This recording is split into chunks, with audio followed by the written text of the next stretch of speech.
पहचाना मुझे? নমস্কাৰ গাইজ, মোৰ অন্য এটা ভিডিঅ'লৈ আপোনালোকক স্বাগতম জনাইছোঁ।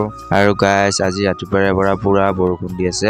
আৰু মানে মই ৰাতিপুৱা আৰু দোকান খোলা নাই, পিছবেলাই দোকান খুলিলোঁ এয়া। আৰু গাইজ মানে কি এতিয়া ফোন এটা আহিল, মানে কি মাংস অলপ লাগে আৰু তাকে অলপ কাটি আছোঁ, আপোনালোকে চাই থাকক। আৰু গাইজ এয়া মৃদুল আহি গ'ল আমাৰ দোকানত।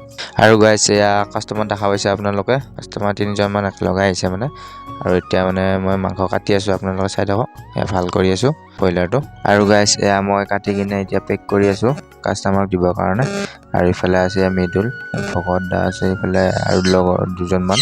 আৰু গাইজ এতিয়া সন্ধিয়া হৈ গ'ল, সন্ধিয়া আৰু এজন কাষ্টমাৰ আহিছে, এজন ভাইটি এজন। এতিয়া ইয়াক কাটি কিনে মাংসখিনি দিওঁ গাইজ। আৰু এজন কাষ্টমাৰ আহি গ'ল ইয়াক ৰাতি, তেখেতক লাগে আধা কিলো লাগে বোলে, তাকে কাটি আছোঁ। আৰু গাইজ আজি অলপ বতৰটো ঠাণ্ডা ন, বৰষুণ দি আছে, আৰু লগতে কাৰেণ্টটো গ'ল, তেনেকৈ মাংস কাটি আছোঁ এয়া লাইট জ্বলাই কিনে।